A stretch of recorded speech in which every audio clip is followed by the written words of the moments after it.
mute a few of these people. So Justin, for those folks that don't know you, tell us a little bit about yourself and your business as I unmute you. Welcome, Justin.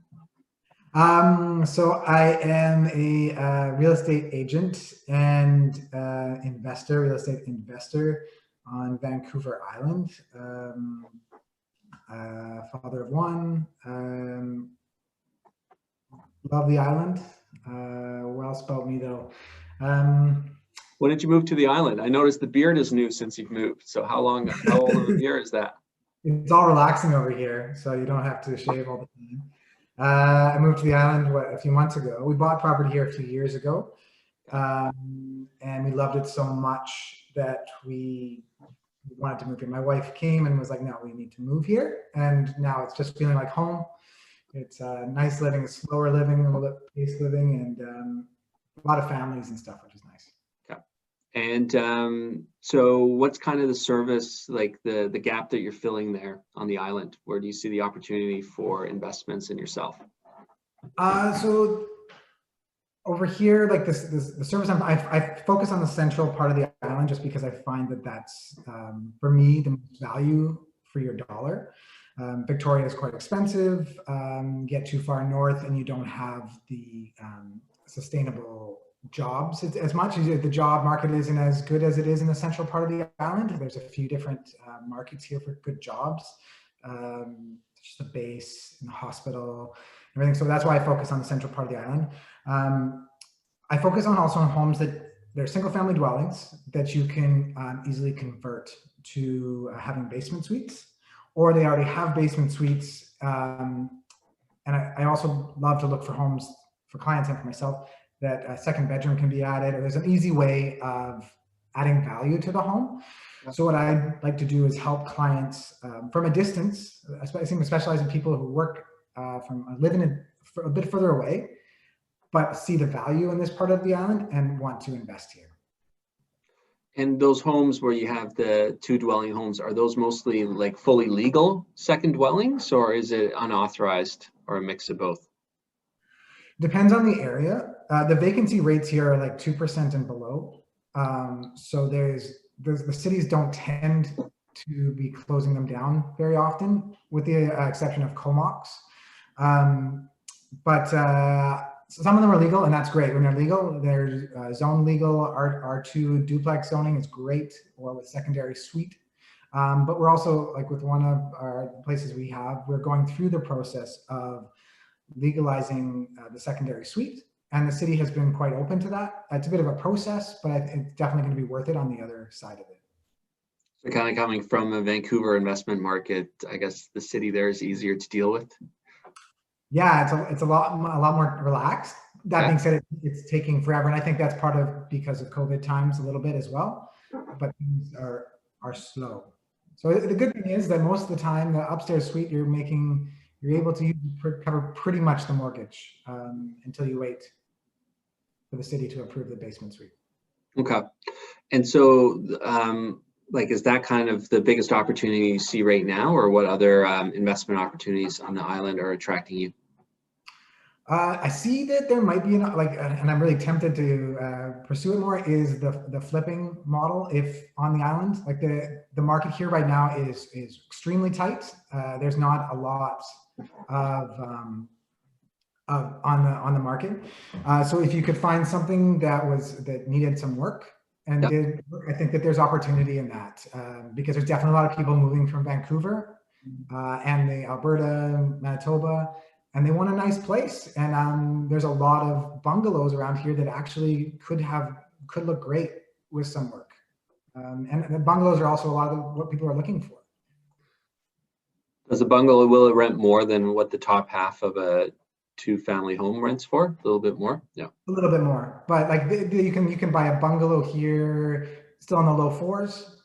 And if you make it nice, I think you can rent it out. I would say a 3-bedroom bungalow easily, or around $2,000 easily. So, whereas I think the top suite of a 3-bedroom top suite, you're looking at more like 1,800. Okay. And one of the viewers here is asking about labors, like how hard is it finding good contractors and folks to do work? So far, it hasn't been a problem. Okay. Yeah, like finding a good, we haven't had, and we have great plumbers, drywallers. I have a great contractor that helps me out with finding a lot of the leads for trades. Okay. And then what would you say right now is a well-priced two-family house, and what would you call, what would you say is a deal? What's kind of the range on pricing right now? Yeah, let me just add to that one other question before the trades aren't hard to find, hard to get, but getting the material has become a bit of an issue. And I think that that's common all over because of COVID, but because it's the island, it's a little bit harder to get the material.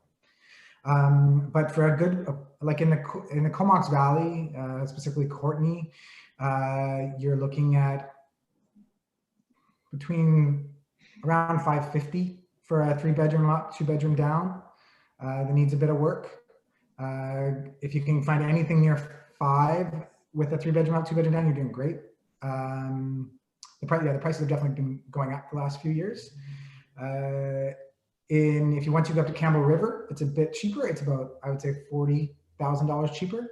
Nanaimo is about, it's pretty much the same as Courtney. I try to stay away from the Comox market because with the Comox market, you can't rent out the basement suite unless you live in the top suite. I mean, you could do vice versa, but you have to live in one of the 2 suites. So I stay away from Comox.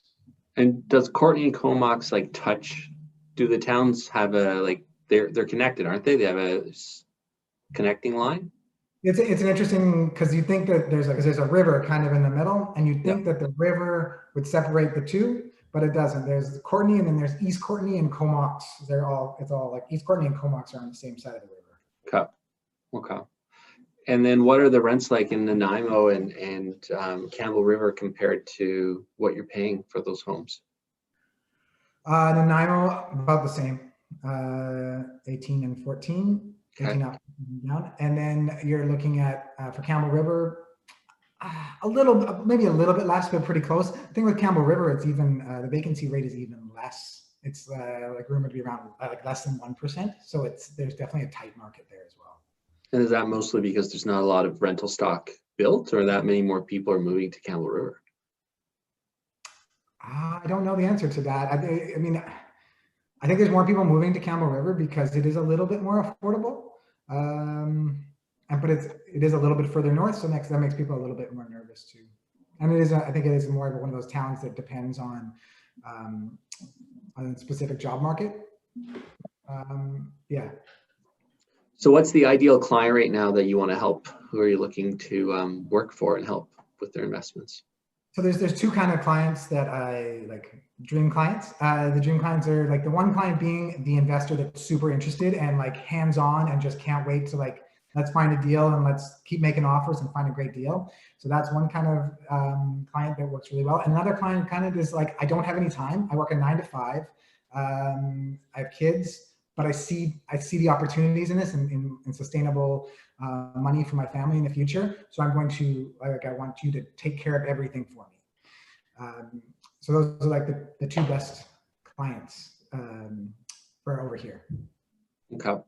And then what would you say separates you from other realtors on the island that are working with investors or working for investors? I'm living the investment. Yes, the beard.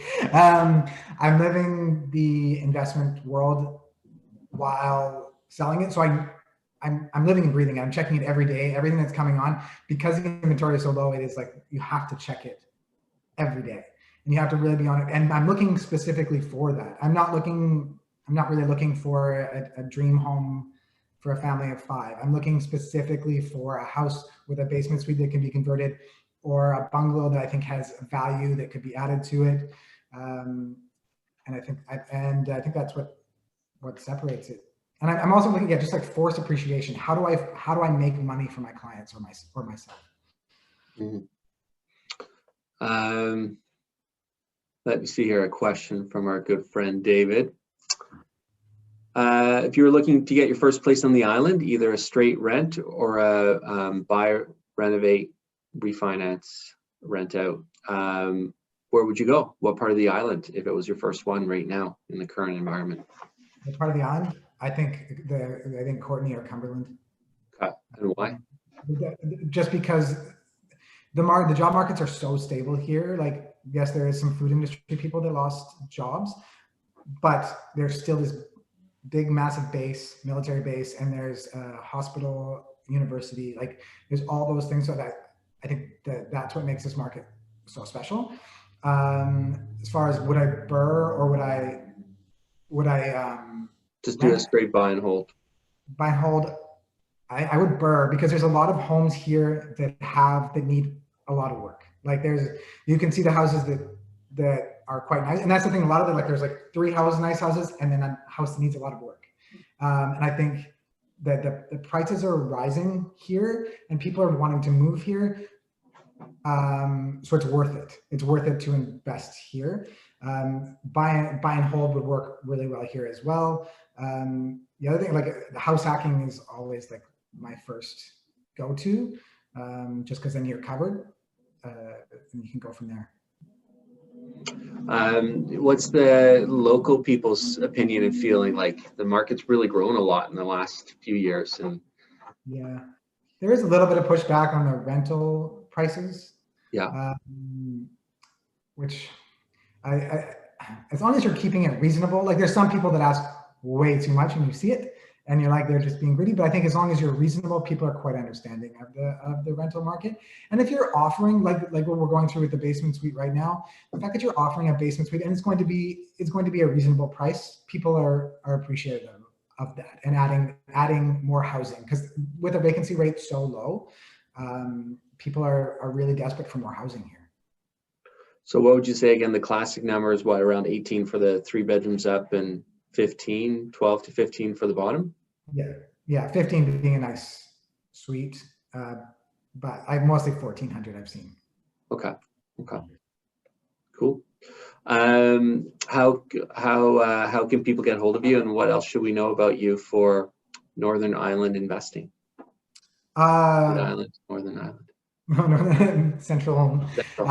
The best way to get a hold of me, you can either call me, or 778-879-9324. I'll put it down there too, but or email me at justin@kimbuna.com.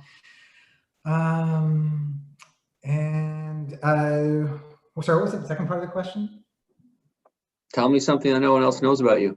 When I started a landscaping company when I was 8 years old. 8 years old? 8 years old. Just cutting a few people's lawns. It used to take me all day to cut like 3 lawns. But I ended up selling it in my early 20s, and it was how I financed my first real estate investment. It's awesome, dude. Congrats. Thanks for bearing with me earlier with all that technology challenges. And yeah, like, I'm hearing really good things of what you're doing for a few of our friends on the island, putting a couple great deals together. So look forward to more work together. Awesome. Thanks for having me. Thanks, Justin. Go get some work done. We'll do. Here, bud. Good.